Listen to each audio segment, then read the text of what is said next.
Think about any products that sell or make their product out of wood. When you're creating that, what do you have at the end? You have all these shavings, wood shavings. Well, this brand is saying, well, maybe we should use that and reuse that for things like fire starters or kindling. And now they're trying to understand the innovation around that space and the opportunity size as well. Hello and welcome to the Next Level Supply Chain with GS1 US, a podcast in which we explore the mind-bending world of global supply chains, covering topics such as automation, innovation, unique identity, and more. I'm your co-host, Reed. And I'm Liz. And welcome to the show.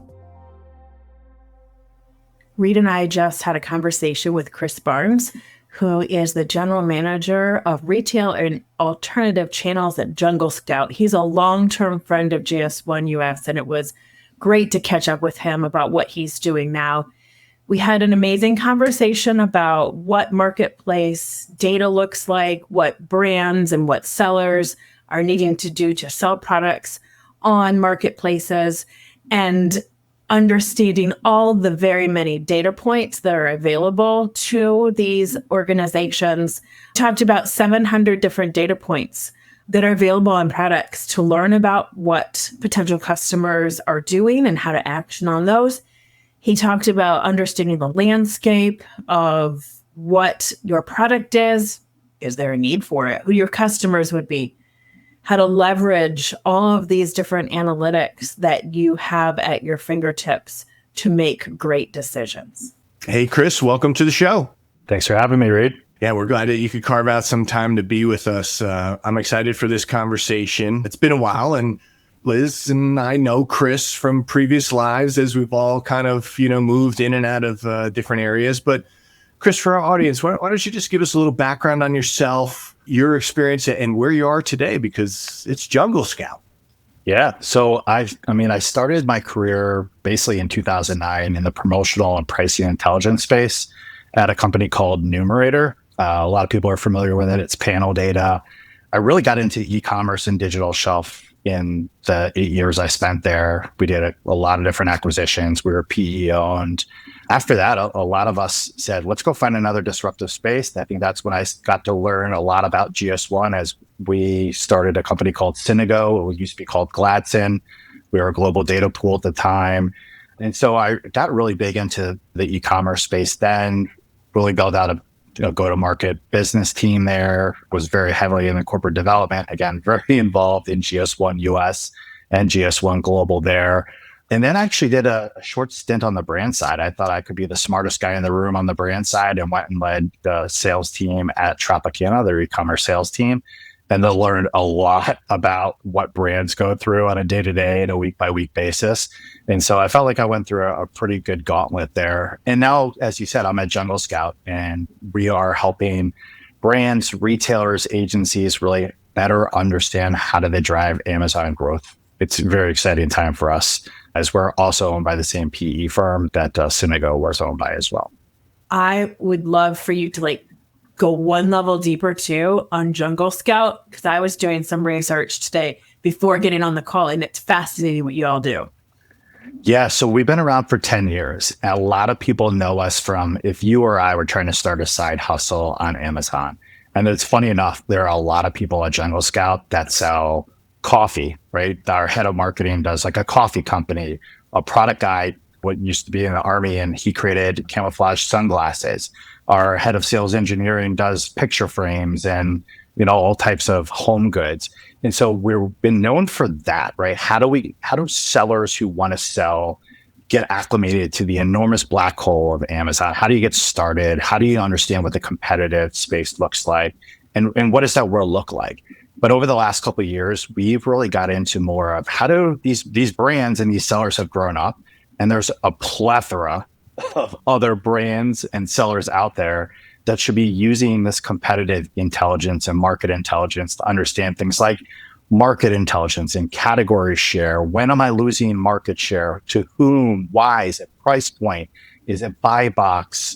How do I manage and run my advertising campaigns effectively and measure the performance? And as a brand owner, when I was at Tropicana, I learned There's a lot of analytics and data inside of Amazon. It is not easy to get to. And so we've tried to really consolidate that into one easy way for merchandising, marketing teams, pricing teams, category management teams, consumer insights, and shopper marketing teams to really make sense of. And it's fascinating the power of intelligence that's sitting there that Amazon discloses is just not easy to comprehend, and it's not easy to get your hands around. And so we try to really facilitate better understanding that data at the end of the day. I mean, we talk about category management within the four walls of a store, of a brick and mortar store.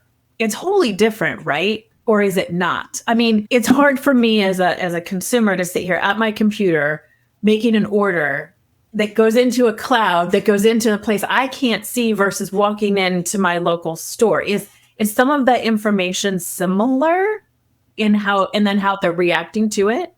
Yes and no. I think it also is very dependent on the retailer itself. Like we'll take Kroger, for example. I'm sure people on the call or all of us have gone to either a Kroger or Mariano's, a Harris Teeter, something of that nature. Well, when you're buying it online, it's actually all fulfilled by the store. So you think about the store category teams and the assortment teams and the demand planners have to really understand store inventory and store assortment. But then you go to some place like an Amazon or a Dick's or a Home Depot or a Lowe's, like they had drop ship and they don't have to carry that, right? If you look at some of these big box retailers, I'm not going to name them off the top of my head because some of it's proprietary, but like their biggest items are like things like hot tubs or cold plunges or outdoor pools. You can't put that in a store. So the assortment planning and category management aspect is completely different. It really depends on kind of the store and if they have a drop ship program or if they're thinking about like the endless aisle of a marketplace. So the category management aspect is a little bit different. And you also have to think, do they have separate teams? Do they even talk to each other? And so that all plays into it, Liz. Yeah, there's a lot of nuance between the two. There are a lot of similarities, but the nuance can have, 90% degree different trajectories. Chris, you were talking about categories and trends. What are some of the biggest category trends that are shaping e-commerce today? And is Amazon influencing those trends, or is it the sellers and social media that's influencing those trends?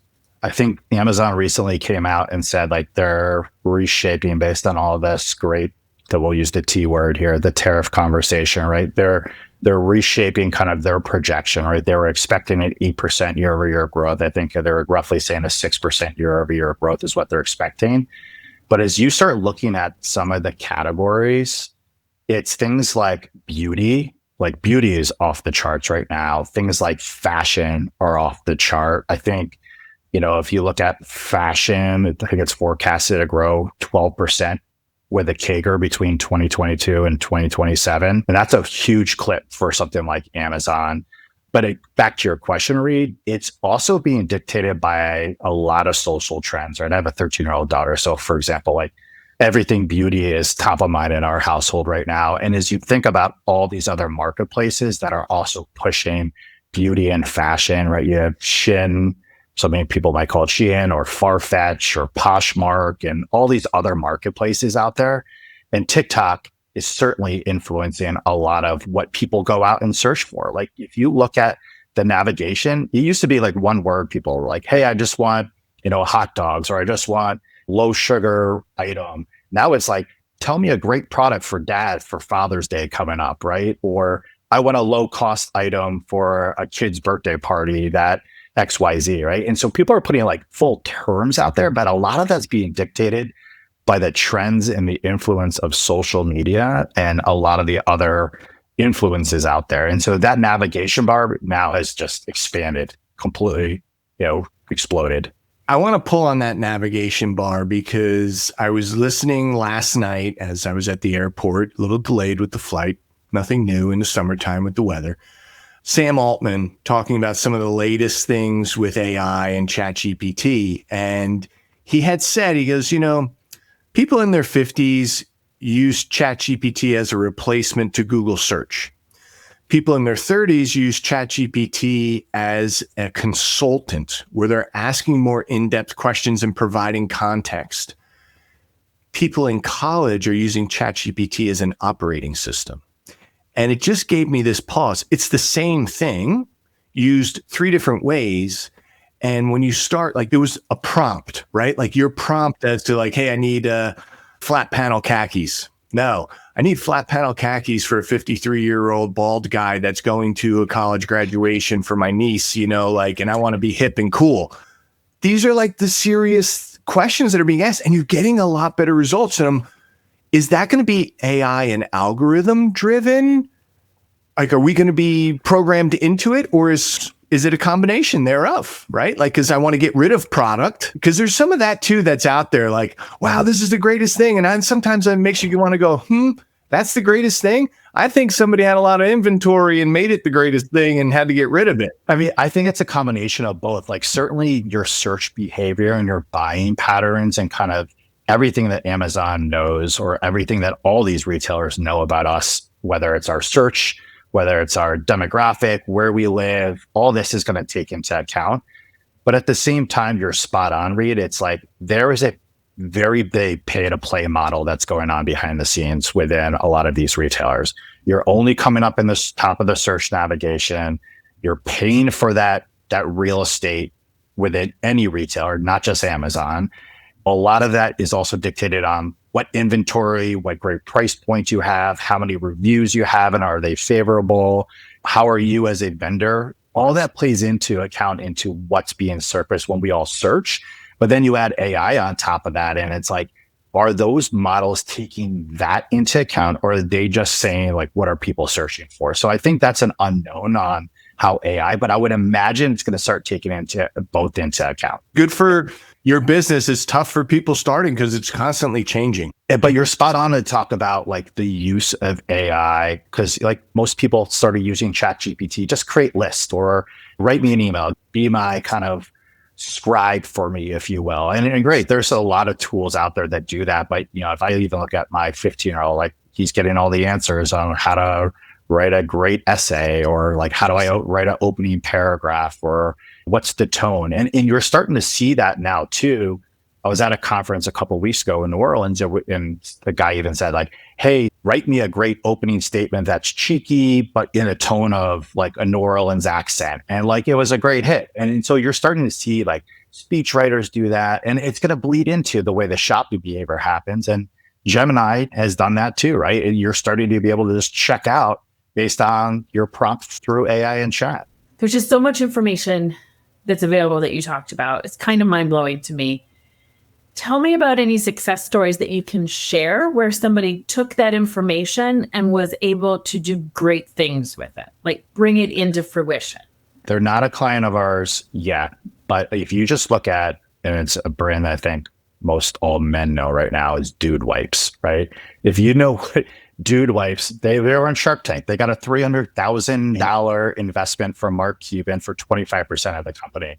What a steal for him. He didn't overcomplicate the category management aspect. He said, like, let's be really good at one product, get it out in as many channels as possible. So they did their homework on the listening to the customer and really just gave demand to the customer. And right now they're killing it on Amazon and Walmart and Costco.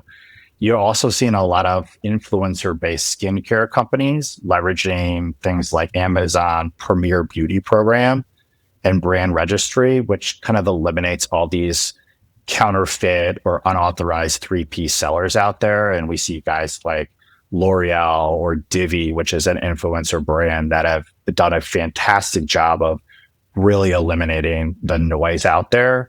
They kind of created a moat around their business and said, like, we're not allowing unauthorized people to sell our product. And if so, we're going to take action on you. And then you also have companies, and we were just working with one the other day, they create golf tees and, wooden golf tees. And you think about any products that sell or make their product out of wood, when you're creating that, what do you have at the end? You have all these shavings, wood shavings. Well, this brand is saying, well, maybe we should use that and reuse that for things like fire starters or kindling. And now they're trying to understand the innovation around that space and the opportunity size as well. We saw it at Tropicana when I was there. We had all the orange peels, and we actually resold all those orange peels to perfume and fragrance companies and oil companies as well. So like you're seeing the sustainability, but you're also seeing it as an innovation opportunity at the same time. So it's like fascinating that you're seeing that happening across a lot of these different categories. Let's stick on this innovation nerve here a little bit. And what type of advice do you have for brands that are trying to differentiate themselves? I mean, in some areas, it's easy. You're unique. You're first to the market. But in other areas, you're just subtly different. Any type of advice or stories that you might be able to share with some of the brands that are listening into the show today? Most of these brands don't have just endless amounts of cash to kind of just go out there and launch products, and just because they have a intuition around it. So I think the most successful brands that we've worked with, regardless if you are a startup, direct to consumer brand, or you're an innovation or R&D team inside a massive brand out there, you've got to understand what that landscape looks like today. And that's why a lot of people lean on Amazon as a good proxy for what's happening, whether it is around the search or what brands and products are entering the market and entering the category, what's the rate of their growth, like the amount of reviews they're getting, what are people saying about these products if they already exist, or is there even a niche and opportunity in there? And then also think about, how are people searching for that category, or how are people searching for those products? Back to our commentary earlier around, are they just searching for a branded key term? Are they looking for specific, very, very finite requirements of around a product? That will dictate to how you listen to your customer and your consumer and potential opportunity. And so I think it's do your homework on the category, understand who the consumer really is, and can you meet that need? We're seeing a ton of brands start claiming made in the USA because that is a big thing with tariffs, and saying, gosh, I can reach a huge potential of people with that. Or we see things like cold plunges and recovery products, or the probiotic deodorant is a big one, or matcha skincare. So you see all these things that people are like, well, maybe there's an opportunity in a niche there because people are searching for it. And what's the size of the category? Are there even products already there? Great. Maybe there's an opportunity for us to dig deeper into what are good price points, what are good, marketing content to have, how are people reacting to it in the reviews. So that's the type of homework that's required. And there's a number of, ways to get to that data. Obviously, Jungle Scout's one of them, but that's the type of stuff that people have to do their homework on. So when I search in Amazon, that search is then saved. Everything's saved. I'm looking for X brand in a small travel size. And then all of that is available for whomever to go look and say, we need to make travel size or whatever. So right. That's kind of what you're saying is easy. I guess I didn't realize that a consumer search was saved and then opened up for that to be analyzed and reacted to. That's really cool. Yeah, Amazon saves all that, right? And they give all those analytics back to the brand owners and to a lot of different companies like Jungle Scout, where we can get an API directly from Amazon. It's fascinating because you can then also see not only the search term, you can see the relevancy against other key search terms that are similar, but not the exact same. Could be everything from a misspelling to different flavors to different languages, right? If someone types in Spanish versus English, then you can even see the total search volume over the last 30 or 90 days. Has that trended up or down? And then see the clicks and conversion and what are the top 3 products that show up. So think about that across the plethora of categories and subcategories underneath Amazon. And you think about how many people go in there every day into the search bar and type in it because they're doing their investigation and starting with Amazon first. Data's the new oil. I actually got a thing from my internet provider. It's sitting right here in front of me. We're going to collect all of the data that is on your network in your house, anything and everything connected to it. We will go all the way to the MAC address of it and collect that data. You don't need to do anything. We're just going to collect it and we use it. If you don't want us to, you need to do X, Y, and Z. We were talking about Nike coming back to Amazon recently in our office in a team meeting. And I think right now, I think they sell 888,000 products on Amazon just within shoes. Within 5 minutes, I got a text message from Nike because they were listening to our conversation, offering me the new golf shoes. And sure as heck, I bought them, right? Like that is just the way that this data is so powerful, and it just leads the consumer to make a purchase. Yeah, it is. It's crazy. I mean, I'm not a big shopper by any means, but I am now because Amazon makes it so easy. But what advice would you give sellers to maximize their growth? Like there's so many things to choose from, right? I mean, there's advice that you gave us on the brands and differentiating themselves, but like if we needed to maximize our growth, like if we had to do top 3 things or top 5 things, or I don't know, maybe it's top 20 things, but you know, what are some things that you would tell sellers? Yeah, I think we talked about the first, because I came up with a list of top 4, right? So I think, and it's actually like 1A, 1B. So it's like, know what's going on in your category. So if you don't know what's going on in your category, you might as well just kind of give up.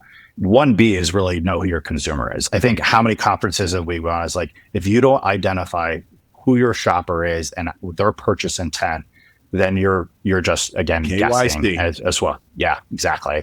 The third one, I think so many people are just throwing money and just losing money. Every conference we go to right now too, everybody talks about ROI or incrementality in terms of advertising spend. Nobody's getting bigger advertising budgets. They're just trying to make sure that they are squeezing as much as they can out of their existing budget. You got to understand like your total advertising cost. What is ROAS? Like, what are you trying to drive? Are you trying to drive customer acquisition? Are you trying to get people to switch from a competitive brand? Are you trying to drive a campaign around a new product launch? Each one of those has different metrics, and you've got to have the kind of end goal in mind when you think about advertising, because it is so much more competitive. Like we were just chatting about, like to win the buy box is incredibly hard. To show up in an organic rank is incredibly hard, and it's a pay to play model, and not everybody has these deep pockets. So you have to figure out how do you get your advertising?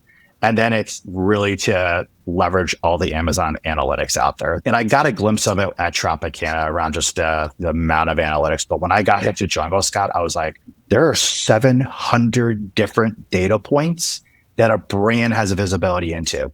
And you think about the size of some of these Amazon teams, it's one person, or it's a half a person's time, or it's 3 people. It's like, how do you get your hands around all that? So like any brand has got to really understand that, yes, Vendor Central and Seller Central have good analytics, but there's a ton of other types of good Amazon or Walmart or, you know, Roundel or Target data out there that allows you to understand how to be effective at these retailers. And you got to harness that. You got to tap in your cross-functional teams because one person can't make sense of that. I'm always amazed by what this gets me so energized and so excited to lean into these things, but it still comes down, you got to do the work. You have to be focused. You have to be organized. You have to have systems. You have to stay informed. That's why we do this podcast. Like you have to stay educated. I mean, the 700 different data points for a product, that's a spreadsheet with major pivot tables. That addresses so many different teams like that. It's not an Amazon person's job, right? It is, you have merchandising, category management, shopper insights, you have data analytics teams, supply chain and demand planning teams. Like it's just goes above and beyond like all those different teams. Everybody should be looking at that same data set. Yeah.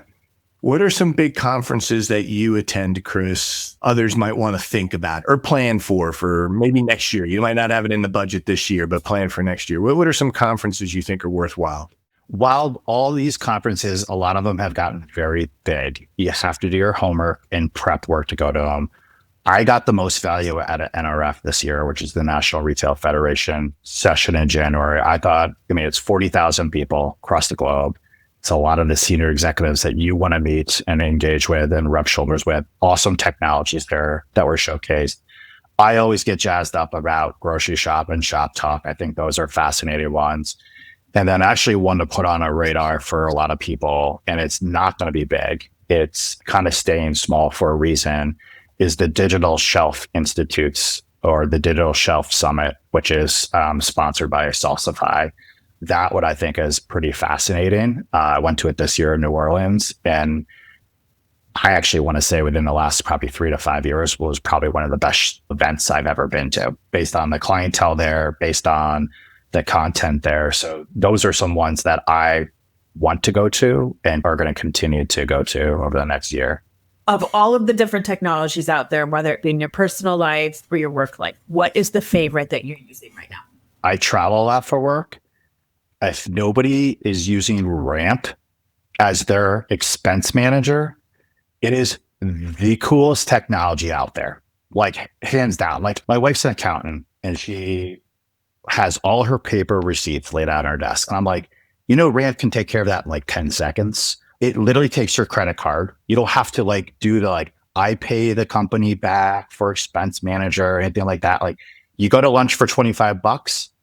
Sometimes you don't even have to take a picture because it's doing AI and image recognition of that receipt and bringing it right into you. And all you do is this was my team meal. And then you're done.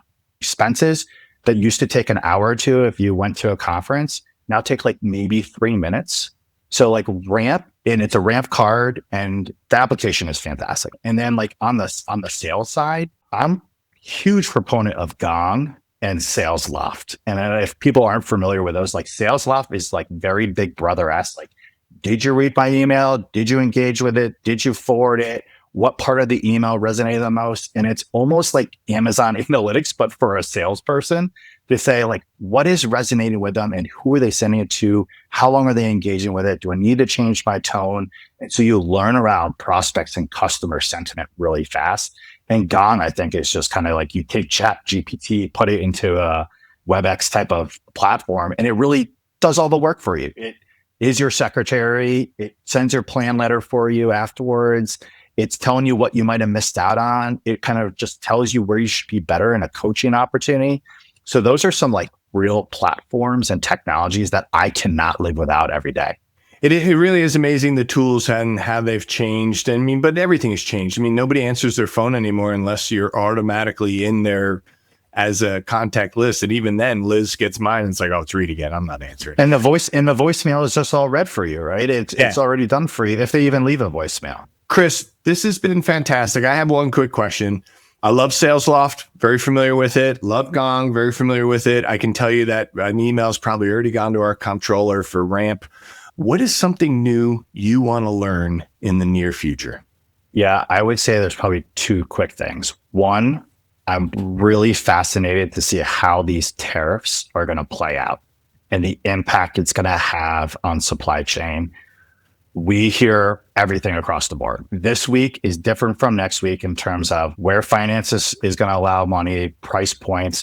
You see Walmart saying they're going to raise prices. You see Home Depot saying now it's in the lap of the vendors to figure that out, but don't pass on the cost to us, right? So I'm really fascinated by seeing how this plays out and how brands react to that. And us as consumers, obviously our purchase behavior hasn't really changed. It hasn't changed at all. That's one. And then 2, people are saying agencies are going to go away because AI. I don't think agencies will ever go away. But what I'm really fascinated is how AI is going to enable things like merchandising teams and category management teams and sales teams at these brands to be more effective in their jobs, and how, you can go into a meeting with a joint business plan meeting with your retailer, and we're all talking the same thing because we're all using the same AI agent, right? And to me, that's really fascinating to stay on top of those trends that are coming out. So that's what I'm excited to learn more about. It's really insightful. And this has been a great conversation, Chris. Really appreciate you taking the time. We wish you all the best at Jungle Scout. It's a great organization. We love them. And we'll be seeing you on the road, I know for sure. Hopefully we'll have Ramp by then, maybe. Well, we appreciate the time, and thanks for having us on. Thank you for joining the Next Level Supply Chain with GS1 US. If you enjoyed today's show, you can subscribe to our feed or explore more great episodes wherever you get your podcasts. Don't forget to share and follow us on social media. Thanks again, and we'll see you next time.